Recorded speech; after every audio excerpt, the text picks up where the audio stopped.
चलिए आज एक बहुत ही दिलचस्प कहानी पर नजर डालते हैं। ये कहानी एक ऐसे अनोखे संदेश की है जो सीधे उन लोगों को भेजा गया जो हमारे एआई के भविष्य को बना रहे हैं। सोचिए जरा, क्या हो अगर दुनिया के टॉप 27, जी हाँ, 27 एआई सीईओज को एक ही दिन एक ही तरह का आध्यात्मिक मैसेज मिले। सुनने में किसी फिल्म की कहानी लगती है ना? पर ये सच में हुआ था। आज हम इसी अनोखी घटना के बारे में बात करने वाले हैं, जिसमें भारत के एक आध्यात्मिक ग्रुप ने अप्रैल 2026 में कुछ ऐसा ही किया था। तो कहानी की शुरुआत होती है एक ऑफिशियल कम्युनिकेशन से। ये कम्युनिकेशन भेजा गया था यूनाइटेड नेशंस यानी संयुक्त राष्ट्र को, और साथ ही ओपन एआई, गूगल और एक्सएआई जैसी बड़ी बड़ी कंपनियों की लीडरशिप टीमों को। अब ये जो संदेश था, ये किसी थिंक टैंक या किसी सरकार की तरफ से नहीं आया था। इसे भेजा था भारत के एक आध्यात्मिक परिवार ट्रस्ट ने, जिसका नाम है केएमटी ट्रैक्स परिवार और द डिवाइन फोर्स 123। इनका एक खास नजरिया है ह्यूमन एआई को एवोल्यूशन का। संदेश भेजने वालों ने इसे कोई नया आइडिया बताकर पेश नहीं किया, बल्कि उन्होंने कहा कि ये जो दस्तावेज हैं, ये उनकी करीब 30 साल की मेहनत का नतीजा हैं, एक ऐसी सोच का नतीजा जो सद्भाव, सबके विकास और टेक्नोलॉजी की जिम्मेदार तरक्की पर आधारित हैं। तो आखिर वो कौन सा मुख्य विचार था जिसे ये लोग दुनिया के साथ साझा करना चाहते थे? दरअसल ये पूरा आइडिया एक छोटे से एक्रोनिम, एक शॉर्ट फॉर्म में छिपा है। इनके विजन का जो सार है वो है यूबीयूएमयूडी।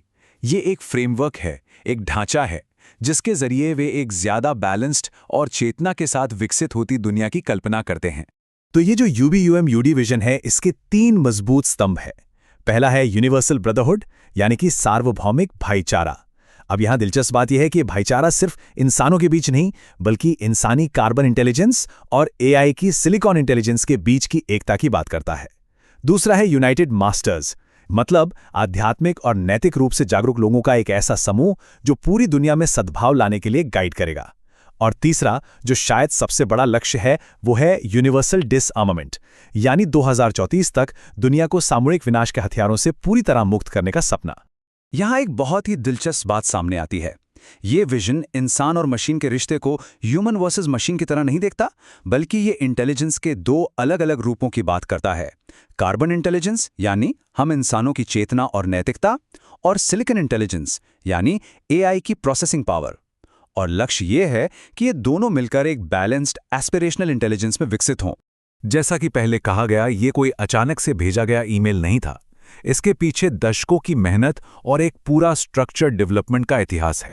ये टाइमलाइन इस बात को बहुत अच्छे से दिखाती है कि इस एक ईमेल के पीछे कितनी लंबी और लगातार की गई कोशिश है। 1995 में इसकी शुरुआत हुई। 2007 में भारत के पूर्व राष्ट्रपति डॉक्टर एपीजे अब्दुल कलाम को प्रेजेंटेशन दी गई, और यहां तक कि G20 देशों के प्रमुखों को भी अपील भेजी गई। तो बात सिर्फ एक फिलॉसफी की नहीं है, इसके सपोर्ट में प्रस्तावों और पुराने दस्तावेजों का एक पूरा डिटेल्ड ढांचा है। इसमें एक 9D यूनिवर्सल अपील, संयुक्त राष्ट्र के साथ काम करने के लिए एक 9 ऑर्गन वाला यूएम और 144 स्वीकृतियों का एक संग्रह भी शामिल है। और हाँ, इस ग्रुप ने कोई एक जेनरिक ईमेल सबको नहीं भेज दिया। उन्होंने एआई की दुनिया के सभी 27 लीडर्स के लिए अलग अलग पर्सनल मैसेज तैयार किए थे। जैसे कि ओपन एआई के सीईओ सैम ऑल्टमन को भेजे गए संदेश में चैट जीपीटी की भूमिका पर फोकस किया गया। उसे ज्ञान और संवाद का एक यूनिवर्सल इंटरफेस बताया गया जो जिम्मेदार एआई को सब तक पहुंचा सकता है।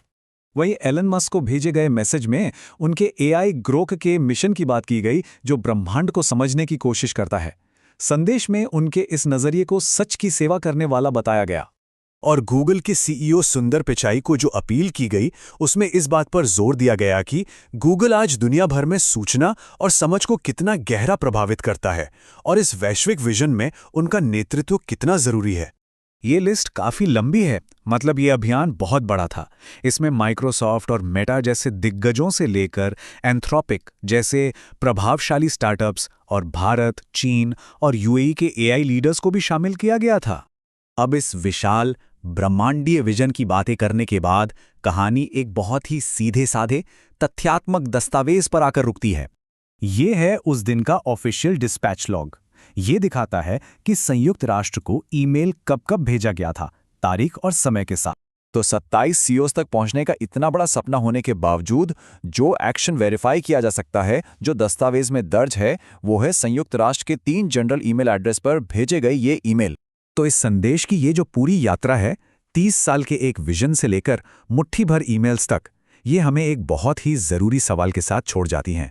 वो सवाल ये है कि जैसे जैसे टेक्नोलॉजी तेज़ी से आगे बढ़ रही है, उसके रास्ते को सही दिशा देने में फिलॉसफी यानी दर्शन की क्या भूमिका है।